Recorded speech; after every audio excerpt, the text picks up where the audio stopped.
संपत्ती कुणाजवळ असावी कुणाजवळ नसावी हा चर्चेचा भाग नाही. ज्याचा ज्याचा जसा योग असेल तशी तशी ते त्याच्याकडे येणार.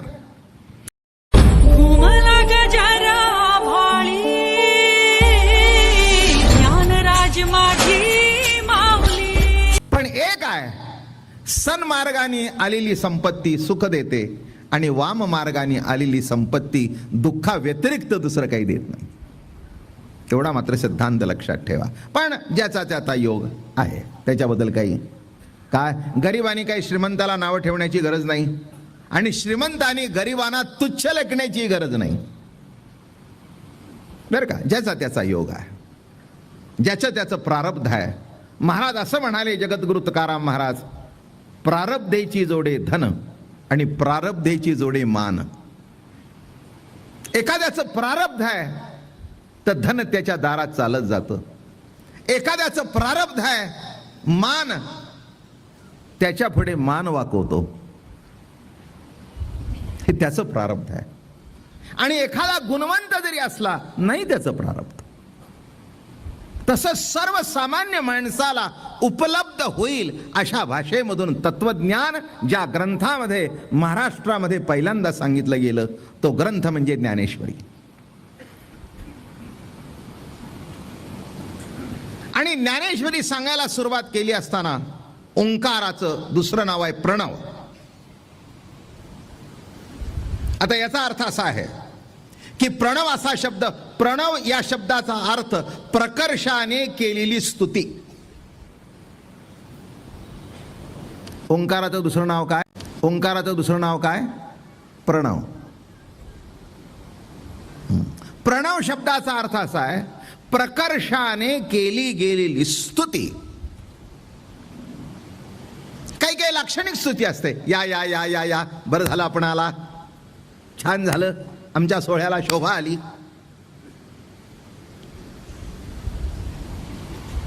लाक्षणिक स्तुती, लाक्षणिकपणा आहे नाही का. लग्नाला आमंत्रण सुद्धा का दिलं तर आपल्याला त्यांचं आलं होतं म्हणून. काही वेळेला आपल्याकडे लिस्ट होतं बघण्यात तयार, यांना यांना घरी जाऊन द्या, यांना यांना पोस्टाने टाका आणि यांना पोस्टाने टाका पण लग्नाच्या दिवशी टाका. काय प्रकर्षाने आमंत्रण आहे. ह्याच्यातलं तुम्हाला काही माहिती आहे का? नसेलच.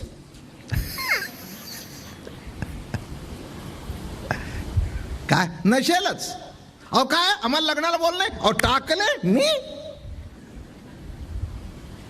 मग ती पत्रिका मिळते केव्हा तरी, लग्न झाल्यानंतर 8 दिवसांनी. म्हणजे आता हे आमंत्रण आहे, त्याच्याबद्दल काही वाद नाही. पण यावं असं आहे का न यावं याचं आहे. बरं आला. आता काही काही वेळेला लग्न कार्यामध्ये सोयरे धायरे भेटतात.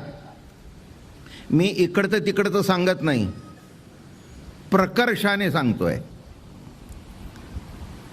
प्रकर्षाने दिलेलं आमंत्रण, प्रकर्षाने केलेली स्तुती, प्रणव. अरे का हे नीट ऐका, नाही तर म्हणाल बाबा महाराज काय सांगतायत, मी काहीही कधीही काहीही सांगितलेलं नाही. आता तुमच्या लक्षात नाही आलं त्याला मी तरी काय करू. काय थोडंसं नीट लक्षात घ्या की कसं गंमत आहे याच्यामध्ये, की त्या बोलण्यामध्ये, आमंत्रण देण्यामध्ये उगीच वरवर आला तरी ठीक, न आला तरी ठीक. आता लग्नामध्ये आत्ताच मी सांगत होतो सोयरे धायरे भेटतात. असे असतात की कधीही तोंड बघू नये असे असतात. फार थोड्यांच्या वाटणीला खरे सोयरे धायरे येतात. असेच येतात की ज्यांचं तोंड बघू नये. म्हणून एकाने मला विचारलं सोयरे धायऱ्यांच्या बाबतीत तुमची व्याख्या काय आहे. म्हटलं those who meet at weddings and funerals. याच्या व्यतिरिक्त आधीमध्ये भेटणं काही होत. लग्नात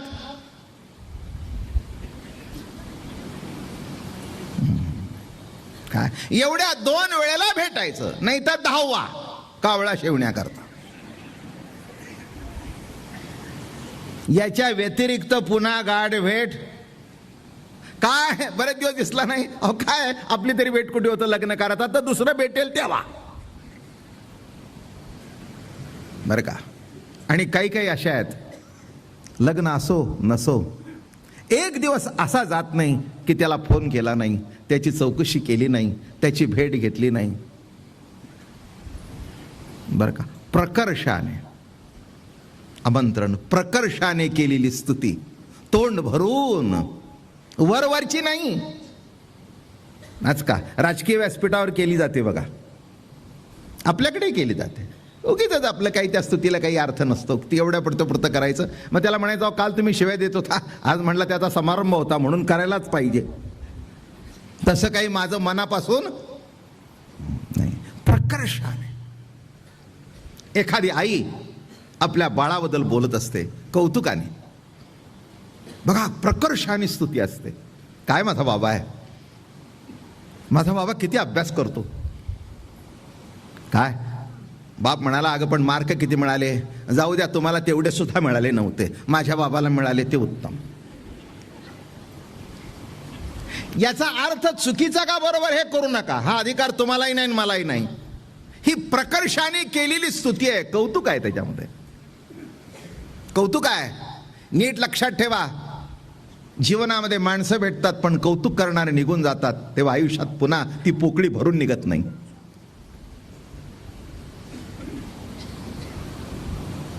मी तुम्हाला कधीतरी मागे सांगितलं असेल, नाही तर नसेल, माझे गुरु आणि माझे आजोबा दोन्ही एकच, सद्गुरू दादा महाराज सातारकर. आज 5वी पिढी चालू आहे. माझी मुलगी आहे, तिचंही कीर्तन होईलच इथे, गेल्या वर्षी होतं. नातू आहे, योगायोग आला तर त्याचंही होईल.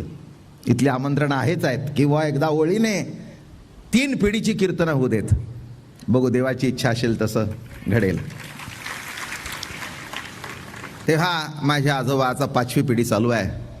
135-140 वर्ष होऊन गेली. माझे आजोबा गेले, दादा महाराज. मी काय सांगतोय, विषय अंतर करत नाही, फक्त महत्वाचा भाग सांगतोय, कौतुक सांगतोय.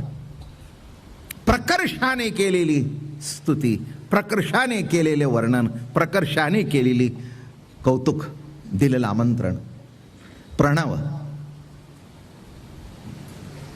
तर गेले ते. मार्गशीर्ष शुद्ध एकादशी, वार गुरुवार, गीता जयंती, 5 डिसेंबर 1946.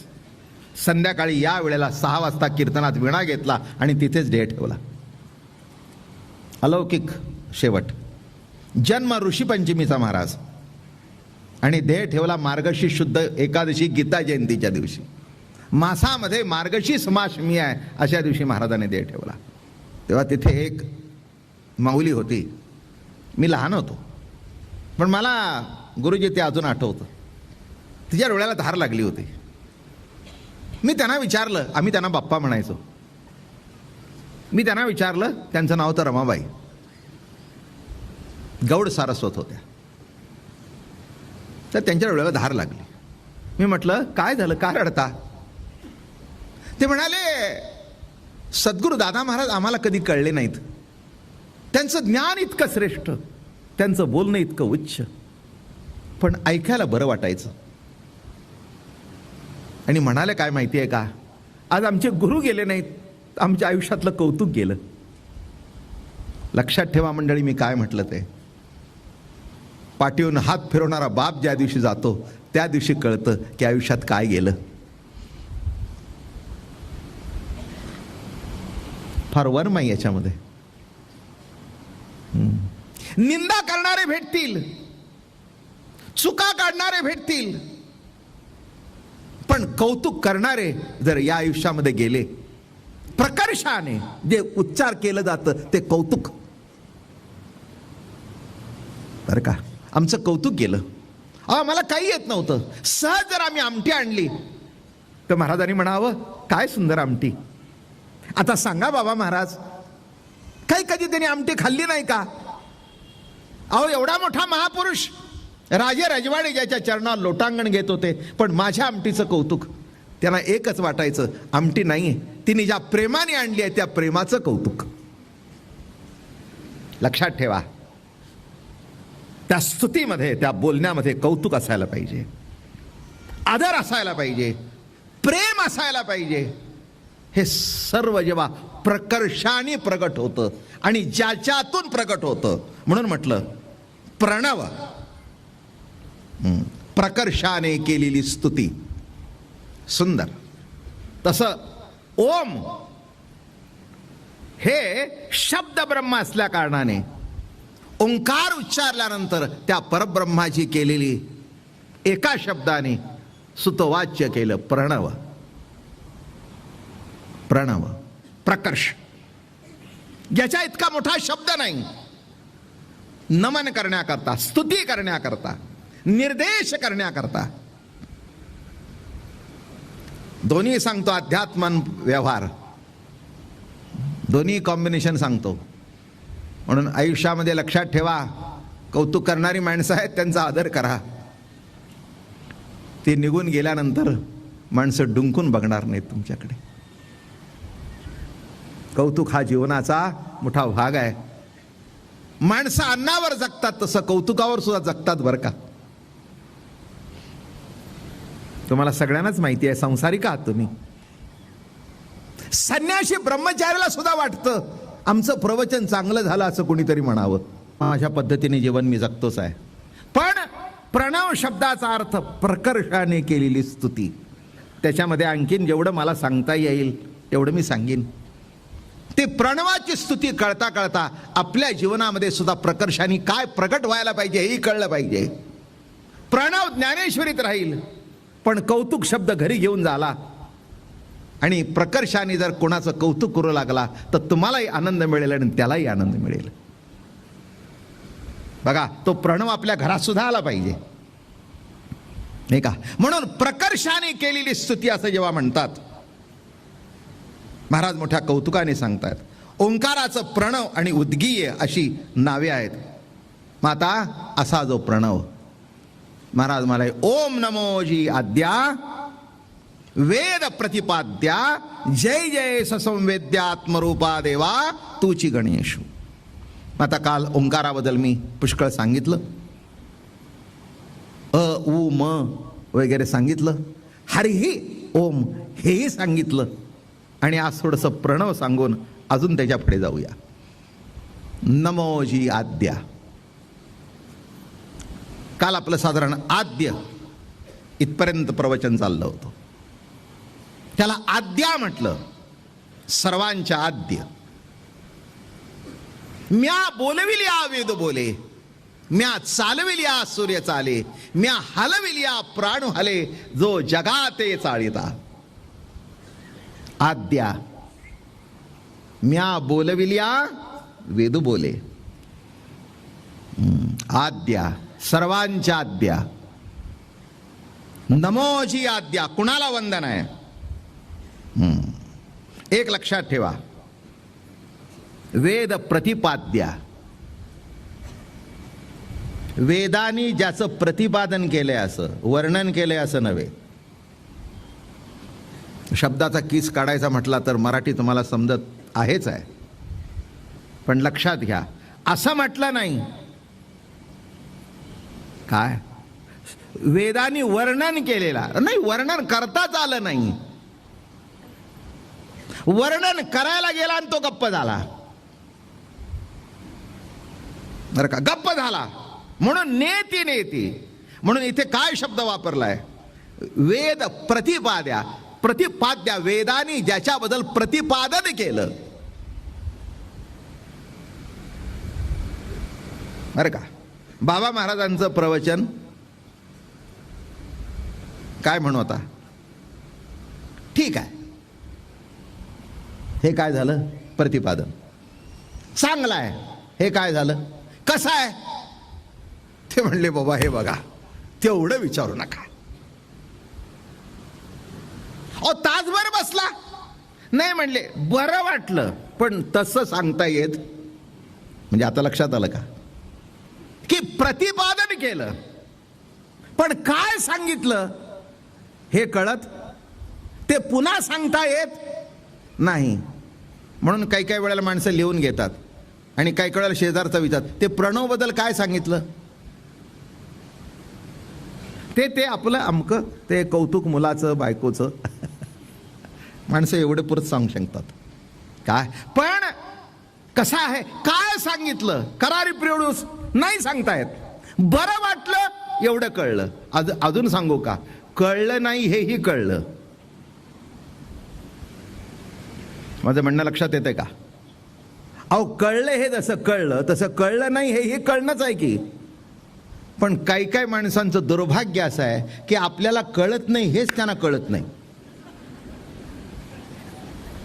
आणि त्याच्यातून जे घोटाळे निर्माण होतात ते महान असतात, नाही का? काही काही लोकांना कळतच नाही की आपल्याला कळत नाही हे त्याला कळतच नाही, आणि तो अशी वायफट बडबड करत असतो की शेवटी आपल्याला त्याला सांगावं लागतं, महाराज आपल्या इतक्या विद्वान दुसरा भेटला नाही आहे, आम्हालाच आपलं बोलणं कळत नाही. म्हणून लक्षात घ्या, वेद प्रतिपाद्या, बरं का? प्रतिपादन केलं, पण काय सांगितलं? कारण वेद जाणायला गेला आणि तिथे संपला, बरं का?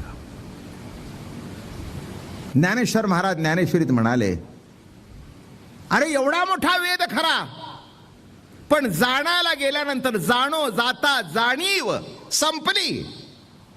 नका पुसुबाई वेदासी काही कळलेची नाही, शेष शिणला झाल्या द्विशस्त्र जिव्हा जिव्हा, देव काहो विटेवरी उभा उभा, हरी काहो विटेवरी उभा उभा. तो का उभा आहे कळलं नाही, प्रतिपाद्या, पण कळलं. कारण का?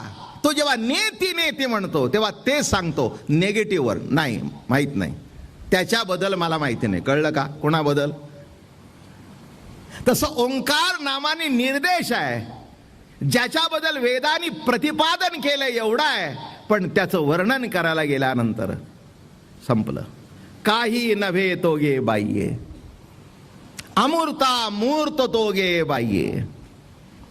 काय वर्णन केले? काही नव्हे तो गे बाह्ये. कसा आहे तो? काही नाही. म्हणून मी आपल्याला काल सुद्धा सांगितलं, काही नाही म्हणजे काहीतरी. म्हणून जैसे असे, ओवी फार सुंदर आहे बघा इथे. म्हणून जैसे असे तैसया, माते नेनोणी धनंजया, वेदू जाणो गेलो तवतया, झालिया शाखा तरी तिही शाखा वेदी, मीच जाणीजे त्रिशुद्धी. वेदाच्या शाखा झाल्या 4. कारण का? जाणायला गेले आणि विविध मतं पडली. काय झालं? जाणायला गेले, ओवीचा इथे. म्हणून जैसे जया, त्याच्या